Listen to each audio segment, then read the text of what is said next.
I am Shubham Bhatia and मैं आज आप लोगों के लिए लेके आया हूँ ultraviolet visible absorption spectroscopy, जो कि हमारा 8th सेमेस्टर का टॉपिक है।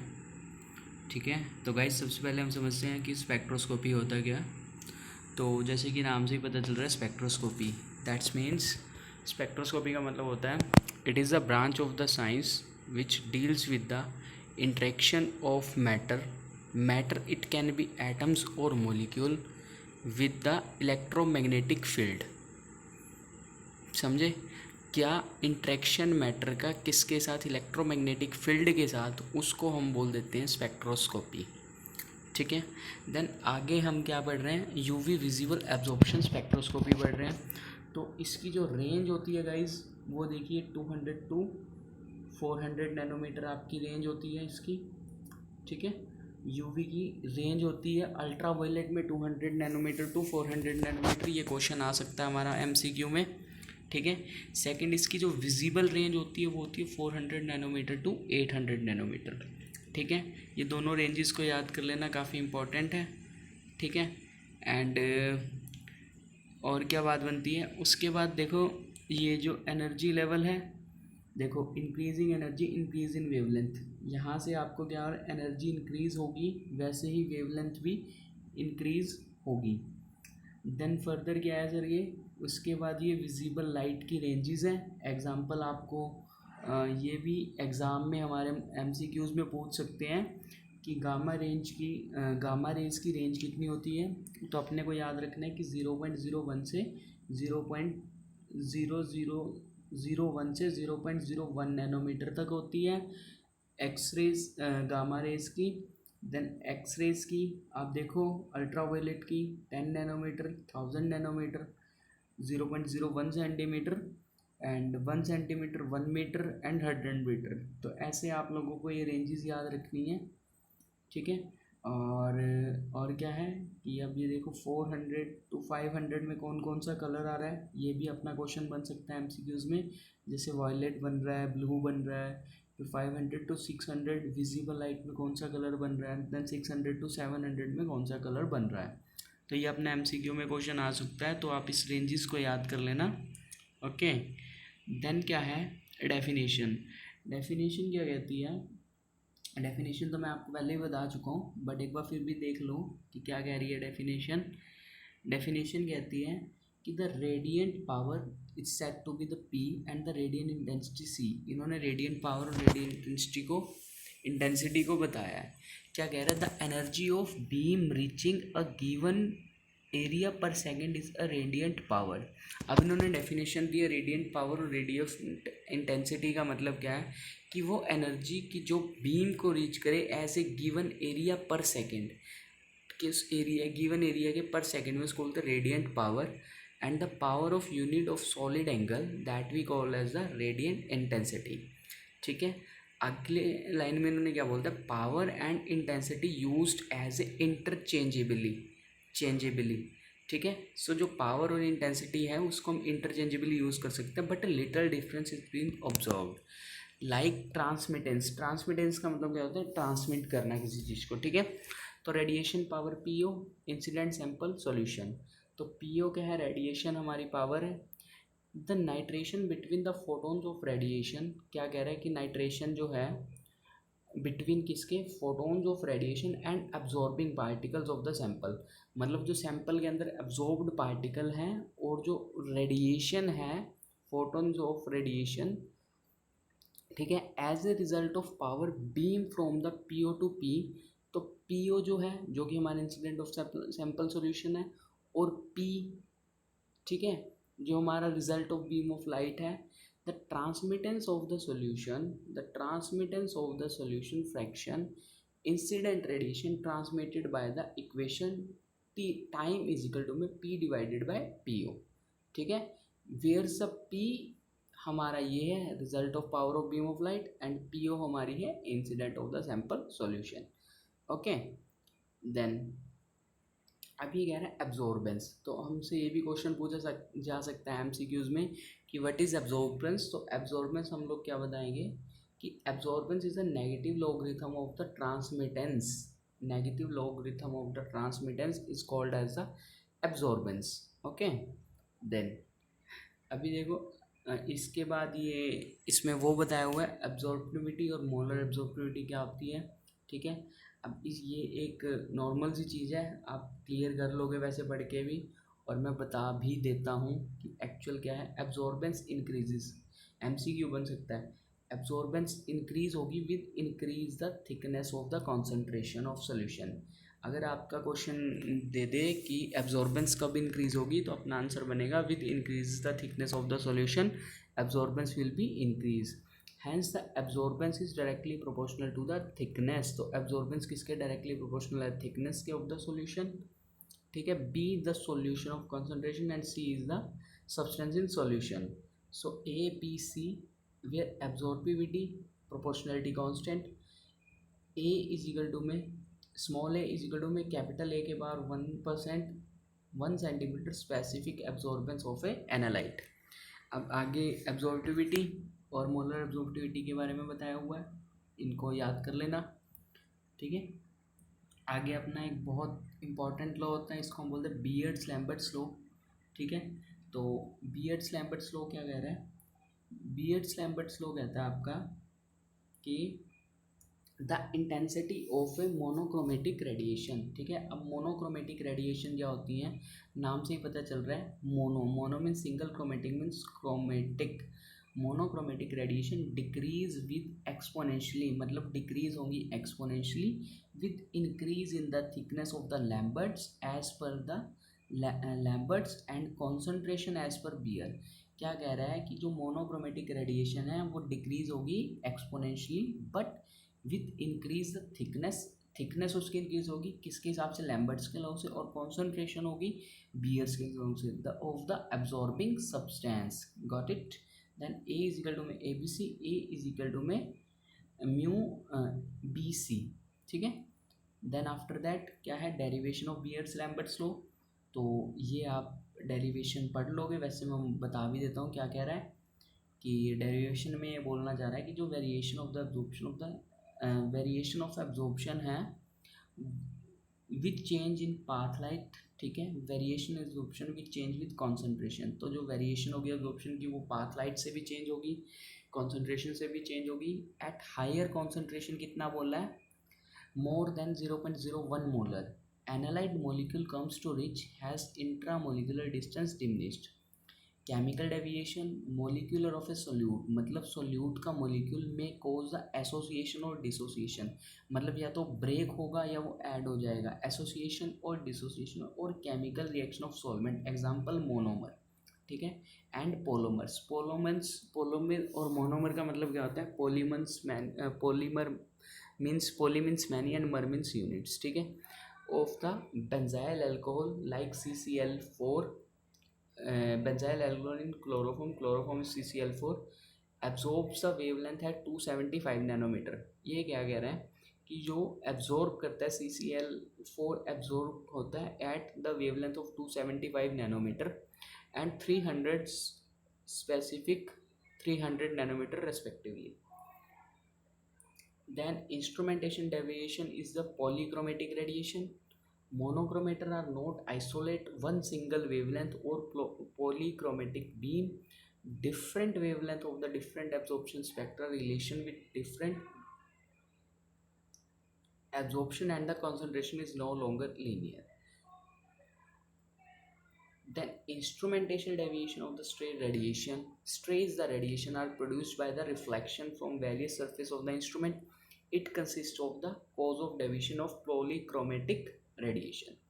ठीक है, देन इसके बाद इन्होंने टाइप्स ऑफ इलेक्ट्रॉनिक ट्रांजिशंस बताए हैं कि कौन कौन से टाइप्स के इलेक्ट्रॉनिक ट्रांजिशंस होते हैं, हम वो देख लेते हैं। हमारा एक होता है sigma transition, pi transition, non bonding N. Sigma को सिग्मा से डिनोट, पाई को पाई से डिनोट। ठीक है, अब जो सिग्मा है उसमें इथेन और मीथेन, इट मीन्स ये जो एन ग्रुप आ गया मतलब एल्केन सैचुरेटेड कंपाउंड्स और ओनली सिग्मा बॉन्ड। क्यों, क्योंकि जो हमारे एल्केन्स होते हैं जिसमें सिंगल बॉन्ड और डबल बॉन्ड होता है वो वाले कंपाउंड्स होते हैं, एग्जांपल मीथेन, ठीक है, इथेन, प्रोपेन, ब्यूटेन, है ना, pentane, hexane, heptane, octane, nonane, deca, ठीक है। तो सिग्मा बॉन्ड, ठीक है, तो उन सिंगल जो सैचुरेटेड कंपाउंड्स होते हैं हमारे ओनली एल्केन्स, उसमें हमारे पास सिर्फ सिग्मा बॉन्ड होता है। लेकिन अगर मैं एल्कीन की बात करूं तो एल्कीन में हमारे पास एक सिग्मा बॉन्ड होता है और एक पाई बॉन्ड होता है, ठीक है। तो हमारी बात क्या चल रही है अभी, सिर्फ हमारी सिग्मा बॉन्ड की बात चल रही है, sigma bond, saturated compound, only sigma bond, ठीक है। एल्काइन, एल्कीन एंड एल्डिहाइड, देखो एल्काइन, ठीक है, एल्काइन से हमें पता चल रहा है कि एल्काइन कौन से होते हैं हमारे, एल्काइन होते हैं हमारे, कौन से होते हैं एल्काइन हमारे, एल्काइन होते हैं हमारे तीन बॉन्ड्स, एल्कीन्स होते हैं हमारे डबल बॉन्ड्स, एल्डिहाइड एक हमारा फंक्शनल ग्रुप है जिसमें डबल और ट्रिपल बॉन्ड होते हैं। डबल और ट्रिपल बॉन्ड के कंपाउंड को हम बोलते हैं अनसैचुरेटेड कंपाउंड, है ना, जैसे कि मिथाइन, इथाइन, प्रोपाइन, ब्यूटाइन, एग्जाम्पल जैसे कि मिथीन, इथीन, प्रोपीन, ब्यूटीन। क्यों? क्योंकि अगर मैं इथीन की बात करूं तो इथीन में हमारे क्या स्ट्रक्चर बनेगा, सी सी डबल बॉन्ड ऐसे ऐसे ऐसे ऐसे, ठीक है, H H H, clear, H और एच यहाँ पे, तो यहाँ पे एक सिग्मा होता है और एक पाई बॉन्ड होता है। ऐसे अगर मैं उसकी बात करूँ आइन की तो ऐसे ऐसे 1 2 3, यहाँ पे 1 सिग्मा 2 पाई बॉन्ड्स होते हैं और ऐसे ऐसे बॉन्ड्स हमारे पूरे हो जाते हैं, ठीक है। तो उसको बोल देते हैं डबल और ट्रिपल अनसैचुरेटेड कंपाउंड जिसमें डबल या ट्रिपल बॉन्ड हो। अब हमारी थर्ड आती है इलेक्ट्रोनेगेटिव एलिमेंट। इलेक्ट्रोनेगेटिव एलिमेंट जैसे कि नाइट्रोजन, ऑक्सीजन, सल्फर, हैलोजन, ठीक है। क्वेश्चन आ सकता है give the example of electronegative elements, तो उसमें मैम 4 ऑप्शंस दे देंगे तो हमें ये एलिमेंट्स याद रखने हैं, क्लियर। देन जो ट्रांजिशन है आर फॉलोज एज, तो ट्रांजिशन अब देखो 4 तरीके से ट्रांजिशन होती है। एक होती है सिग्मा टू सिग्मा स्टार, ठीक है, उसके बाद N to pi star, N to sigma star and pi to pi star, ठीक है। एन मैंने आपको पीछे बता दिया था क्या होता है तो चेक कर लीजिएगा, ठीक है। आगे एक टर्म आ रही है क्रोमोफोर, ठीक है। तो क्रोमोफोर क्या होता है, सो क्रोमोफोर एक a chromophore group is a functional group not conjugated with another group, ठीक है। मतलब एक ये फंक्शनल ग्रुप होता है लेकिन not conjugated with another group which exhibit character of absorption spectrum and ultraviolet और विजिबल रीजन। एग्जाम्पल लाइक ये नाइट्रो, नाइट्रो में देखो एक पॉजिटिव चार्ज, नेगेटिव चार्ज और आपको ये नाइट्रो ग्रुप देखा होगा। जब हम इसको रिएक्ट करवाते हैं तो हमारा यहाँ पर देखो, यहाँ पर क्या हो गया, अब ये पॉजिटिव और नेगेटिव था, अब ये जो ओ वाला यहाँ पे जो ओ पे नेगेटिव चार्ज था ये नेगेटिव लग गया ऊपर और यहाँ पे डबल बॉन्ड हो गया और ऊपर हो गया सिंगल बॉन्ड, ठीक है। वहाँ से ओ पे नेगेटिव चार्ज आ गया, ये बॉन्ड ट्रांजिट हो गया यहाँ पर ऊपर वाला, ये वाला बॉन्ड हो गया ट्रांजिस्ट, देन यहाँ पे ओ नेगेटिव आ गया, आगे बन गया हमारा अजॉक्सी ग्रुप, ठीक है। उसके बाद ये कार्बोनिल कंपाउंड है, नाइट्रो ग्रुप है। बाकी एजो के बारे में आप पढ़ लो, एजो के बारे में क्या है, the chromophores is conjugated with another, a multiple chromophore is formed having a new absorption band is more intense, longer wavelength and strong bands have simple chromophores, ठीक है। तो ये थ्योरी वाला पार्ट है, आप इसको पढ़ भी सकते हैं क्रोमोफोर्स के बारे में। देन उसके बाद हमारे पास क्या है, auxochromophores, the colours of molecules which have the intensity called the auxosomes which have generally, ठीक है, तो which have generally do not absorb significantly, मतलब आप ऑक्सोक्रोमोफोर्स याद रख सकते हो कि वो जो जनरली नहीं एब्जॉर्ब होते सिग्निफिकेंटली 200 to 800 नैनोमीटर रीजन में, but will affect the spectrum of the chromophores to which it is attached. The most important auxochromophores groups are OH, NH2, CH3, NO2। नाम आपको पता है, अल्कोहलिक, अमीन, ठीक है, methine, methane and NO2 nitro are acidic और phenolic और basic, ठीक है। फिनोलिक कैसे बनेगा, फिनोलिक अगर मैं इसके ऊपर OH लगा दूं तो ये बन गया फिनोलिक, और अगर मैं ऐसे OH लगा दूं तो ये बन गया अल्कोहलिक, ठीक है। उसके बाद हमारी सर बेसिक इंस्ट्रूमेंटेशन आती है। इंस्ट्रूमेंटेशन में अब सीधी सी बात है, स्पेक्ट्रोस्कोपी है तो स्पेक्ट्रोस्कोपी में कुछ ना कुछ इंस्ट्रूमेंट्स तो होंगे ही। तो इंस्ट्रूमेंट्स कौन कौन से होते हैं हमारे स्पेक्ट्रोस्कोपी में, ये याद कर लो, ये क्वेश्चन बन भी सकता है ना, कि what are the instruments on spectroscopy. तो सोर्स ऑफ रेडिएशन, वेवलेंथ और selector, sample holder, detector, recorder and printer, ये 6 हमारे क्या होते हैं, इंस्ट्रूमेंटेशन होते हैं। ठीक है, जिसको हम याद कर सकते हैं। सोर्स ऑफ रेडिएशन मतलब क्या है हमारा सोर्स ऑफ रेडिएशन, वेवलेंथ क्या है हमारी, सैंपल होल्डर क्या है, डिटेक्टर क्या है, रिकॉर्डर क्या है और प्रिंटर क्या है। तो अपने को ये याद करने हैं। ठीक है, उसके बाद जैसे कि आप देखो सोर्स ऑफ रेडिएशन, तो हमारा जो बेसिकली जो सोर्स रेडिएशन का रहता है वो रहता है हाइड्रोजन लैंप और ड्यूटेरियम लैंप। ठीक है, इसके बाद का पॉइंट क्या है, hydrogen gas field under pressure into the evacuated tube. तो जो हाइड्रोजन गैस जो होती है वो अंडर प्रेशर होती है और इवैक्यूएटेड होती है ट्यूब के अंदर। ठीक है, जब gas when the current is pass through the gas, जब करंट पास होगा गैस से, then electron collide with the hydrogen gas. तो इलेक्ट्रॉन क्या होंगे, कोलाइड होंगे हाइड्रोजन गैस के। Due to the collision of the electron become excited. Collision का state मतलब क्या होता है कि ये जितने भी मॉलिक्यूल्स हैं गैस के, ये सभी नज़दीक आ जाना। ठीक है, hydrogen due to the collision electron become excited, the energy given off the hydrogen corresponding radiation of the different wavelength. So all the wavelength ranges is the 180 to 350 nanometer UV region. Advantage क्या है, ये stable है और cheaper है as compare to deuterium lamp, provide the intense radiation. तो ये हमारा source of radiation हो गया। ठीक है, उसके बाद देखो ड्यूटेरियम लैम्प होता है। ड्यूटेरियम लैम्प आपको पॉइंट्स पता लग रहे हैं, it contains A deuterium gas. ठीक है, तो क्वेश्चन बन सकता है 1 नंबर में कि deuterium lamp contains which type of gas, तो ड्यूटेरियम गैस। ठीक है, in a place of hydrogen gas. Deuterium lamp में ड्यूटेरियम गैस होती है हाइड्रोजन गैस के कंपेयर में। वेवलेंथ होती है जिसकी 180 टू 350 नैनोमीटर। क्वेश्चन आ सकता है यूवी रीजन में ड्यूटेरियम लैम्प की वेवलेंथ कितनी होती है। ठीक है, यूवी रीजन में ड्यूटेरियम लैम्प की वेवलेंथ कितनी होती है, आप बताओगे 180 to 350 nanometre. Advantages produce more intense radiation hydrogen lamp. Disadvantages expensive होती है। ठीक है, बाकी मरकरी भी होते हैं, टंगस्टन भी होते हैं, जिनोन आर्क लैम्प भी होते हैं। इसके बारे में आप पढ़ लेना, जैसे कि mercury vapours filled with pressure into evacuated tube, the mercury atom get excited, electron discharge and it produce the atomic spectrum. ठीक है, आगे आप इनके बारे में पढ़ लो कि टंगस्टन लैम्प की जो रेंज होती है वो हमारी 350, जैसे radiation in visible and IR range हमारी ये बता रही है 350 to 250 nanometre. Xenon it contains a xenon gas, मतलब जैसे कि कोई भी, जैसे कि आपसे बोले ड्यूटेरियम गैस, ड्यूटेरियम लैम्प तो ड्यूटेरियम गैस होगी। ठीक है, जिनोन लैम्प तो जिनोन गैस होगी। तो इतना तो याद भी हो गया। इसकी अब रेडिएशन की रेंज याद कर लो, 250 टू 600 नैनोमीटर होती है। ठीक है, क्वेश्चन आ सकता है जिनोन की लैम्प, जो जिनोन लैम्प होता है उसकी रेडिएशन रेंज क्या थी, 250 टू 600 नैनोमीटर। ठीक है, उसके बाद सेलेक्टर। अब ये सेलेक्टर के बारे में देखो, it is use the conversion of polychromatic light to monochromatic light. ठीक है, पॉलीक्रोमेटिक लाइट और मोनोक्रोमेटिक लाइट क्या होती हैं, ठीक है, वो समझते हैं। देखो जैसे कि वन पॉलीक्रोमेटिक लाइट और मोनोक्रोमेटिक लाइट बता रहा था मैं। देखो 1 2 3 4 5 6 7 8। ठीक है, अब इन सभी चीज़ों को कन्वर्ट करना है सिर्फ ओनली सिंगल लाइट में, ऐसे। ठीक है, इन सभी लाइट्स को कन्वर्ट करना है ओनली एक सिंगल लाइट में। दैट मीन्स अ पॉलीएटॉमिक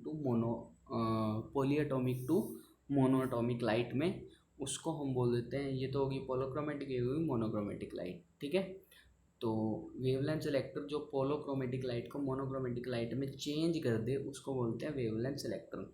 आगे फिल्टर होता है, तो फिल्टर नाम से ही पता चल रहा है कि device allow the radiation required wavelength and absorb the radiation of the wavelength. आगे ये डायग्राम दिया हुआ है, it absorb the unwanted wavelength and allow passing of required wavelength complementary. ठीक है, the pair of complementary solution for the solution particular color, a filter specific color is used ठीक है। तो फिल्टर के लिए specific colour is used, selection of the filter based colour wheel figure 2 जो मैंने दी हुई है ऊपर। The colour of the opposite to each other are the pair of the complementary colours and if a substance analyzed is red color they transmit wavelength maximum and absorb get maximum. Then interference filter used for obtaining narrow band wavelength, desired wavelength undergo the constructive interference where the wavelength undergo destructive interference। ठीक है, so clear. अब इसके बाद क्या आता है हमारा, इसके बाद हमारे कौन से मोनोक्रोमेटर्स यूज़ होते हैं, अब वो मोनोक्रोमेटर्स के बारे में पढ़ लेते हैं। हाँ ठीक है, मोनोक्रोमेटर्स। ठीक है, तो इसमें जैसे प्रिज्म दिया हुआ है ना, ये देखो प्रिज्म। तो cons prism, it is the 60 degree prism angle, it is made up of the racemic quartz.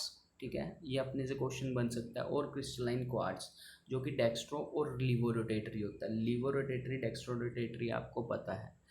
लिट्रो prism क्या होता है, it is the angle of the 30 degree of prism angle. ठीक है, ग्रेटिंग ट्रांसमिशन ग्रेटिंग, आगे reflection grating transmission grating. ठीक है, अब ये आपको समझ भी आ रही होगी है ना। ये स्लिट बनी हुई है, यहाँ पे 0 डिग्री 0 आई एंगल है, 0 मीटर एंगल है, और यहाँ से रिफ्लेक्ट हो रही है लाइट। ठीक है, मतलब ये रिफ्लेक्शन और रिफ्रैक्शन वाला कंसेप्ट है। तो यहाँ पे ट्रांसमिट हो रही है, यहाँ पे रिफ्लेक्ट हो रही है। ठीक है, तो इसको आप समझ सकते हो कैसे कि सपोज़ ये एक दीवार है, इस दीवार पे मैंने बॉल मारी और ये यहाँ पे नीचे आ गई, तो यहाँ से ये क्या होगी, ये रिफ्लेक्ट होगी। अब इसके एंगल के बारे में स्टडी करनी है। ठीक है, और दूसरा आप समझ सकते हो ट्रांसमिशन, ये तो रिफ्लेक्शन समझ लोगे, ट्रांसमिशन कैसे समझोगे। ये एक पानी है, यहाँ से बॉल गिरी और वो नीचे की तरफ डूब गई। ठीक है, अब इस डूबने की स्टेट पे जो एंगल्स जैसे ये डूब रहे हैं वो कैसे कैसे डूब रहे हैं, तो ये आपने समझनी और उसकी ट्रांसमिशन ग्रेटिंग होगी। क्लियर। ठीक है, बाकी मोनोक्रोमेटर में कंसिस्ट ऑफ क्या होती है, monochromator consist of the entrance slit, dispersion element and exit slit. ठीक है, एंट्रेंस स्लिट, डिस्पर्जन एलिमेंट और एग्जिट स्लिट क्या होती है, देखो एंट्रेंस नाम से पता चल रही है जहाँ से लाइट एंटर होगी। ठीक है, उसके बाद हमारी क्या है, डिस्पर्सिंग स्लिट जहाँ पे डिस्पर्स होगी, और एग्जिट स्लिट जहाँ पर एग्जिट हो जाएगी लाइट हमारी। ठीक है, उसको बोलते हैं हम। फिर उसके बाद डिटेक्टर्स, डिटेक्टर्स आप देख लो, ये शुड बी सेंसिटिव होना चाहिए डिटेक्टर। ठीक है, लीनियर रिस्पॉन्स होना चाहिए, it should be non destructive in nature का होना चाहिए। जो हमारी क्वालिटीज़ है, sensitive, linear, non destructive, produce high signal to noise ratio. उसके बाद फोटोकॉलिक सेल और बैरियर लेयर सेल। ठीक है, इसके बारे में पढ़ लेना बाकी जो भी है, बाकी ये डायग्राम आप समझ लोगे। देन उसके बाद हमारा ये लास्ट पेज बचता है, देख लेते हैं इस पे भी क्या है। तो E is the metallic cell, जहाँ पे A support of plate, B carries layer of metallic selenium, C transparent electrically conductive layer and the negatively contact ring. E metallic spray ring. तो इसमें क्या कह रहे हैं, ठीक है, इसमें कह रहा है barriers of semiconductor material like selenium is between two metallic blocks, मतलब दो मेटालिक ब्लॉक्स के बीच में सेलेनियम होगा। Then the barrier layer restrict the conduction of the electron from one metallic block to another metallic block. ठीक है, उसका advantage बताया है। ठीक है, तो एडवांटेज में क्या बताया इसने, it does not requires external power supply. Disadvantage, selenium layer loses and identify the current, electron is in time passes, the result is the non maintenance और पोटेंशियल डिफरेंस। आगे क्या बोलता है, अगला बी पार्ट हमारा फोटो सेल, नाम से ही पता चल रहा है फोटो सेल्स। तो it consist of electrode enclose the evacuated tube. तो इलेक्ट्रॉन एनक्लोज होते हैं इवेक्यूएटेड ट्यूब के, इसके अंदर cathode design the half cylinder and it is coated inside the high sensitive material. ठीक है, तो फोटो सेल में आपको पता है एक कैथोड पार्ट होता है, एक एनोड पार्ट होता है। कैथोड कौन सा होता है, जो हमारा पॉजिटिव पार्ट होता है। एनोड कौन सा होता है, जो हमारा नेगेटिव पार्ट होता है। इसको आप याद भी कैसे कर सकते हो कैथोड और एनोड को, कि CATHOD। कैथोड यहाँ पे पॉजिटिव सिंबल आ रहा है तो इसमें पॉजिटिव होता है। एनोड में ANODE, एनोड में N आ रहा है, नेगेटिव आ रहा है तो यहाँ पे N आ रहा है तो ये नेगेटिव होता है। ठीक है, आगे इसके बारे में पढ़ लो। Because of semi measling cylinder the shape of cathode, electron ejected out and the transmit the beam of strike positive surface, undergo multiple reflection, eject out the large number of electron. ठीक है, उसके बाद photo multiplier cell, यहाँ से आप देख सकते हो, इसको समझ लेना डायग्राम को। क्या है कि इंसिडेंट फोटो है, ये स्क्रीनरेटर है, यहाँ पे फोटो कैथोड लगा हुआ है। ठीक है, इलेक्ट्रॉन्स हैं, यहाँ पर एनोड है, ये इलेक्ट्रॉनिक कंडक्टर है। It consist of the cathode 9 to 16 dynode. ठीक है, evacuated tube, each dynode is made up of 3 elements. कौन कौन से? Beryllium copper and caesium and sylvanium something करके एलिमेंट है, मेरे को इसका नाम नहीं याद आ रहा सब का, तो याद रख लेना। It is a sensitive detector due to the high application. ठीक है, बाकी application detector impurity, structural elucidation of the organic compound, quantitative analysis में काम आता है, क्वालिटेटिव एनालिसिस में काम आता है। तो ये एप्लीकेशंस होगी, जैसे कि आपसे पूछ ले what are the applications of the UV spectroscopy, तो detector of impurities, structural elucidation, ठीक है, quantitative analysis, qualitative analysis, Beer's law, identification of the compound, comparing the absorption of the beam, detection of functional group and determination of molecular weight. So guys, this is all about the UV spectroscopy. ठीक है, तो ये सारी जो UV spectroscopy की मैंने आपको knowledge दे दी है इस एक ही वीडियो में। तो all the best for your exam. And जो मैंने आपको क्वेश्चंस बताए हैं कि किस वे में आपसे MCQs में क्वेश्चन आ सकते हैं फाइनल ईयर एग्ज़ाम में, तो उस तरीके से प्रिपेयर करना। और बाकी keep learning and keep sharing. Thank you very much.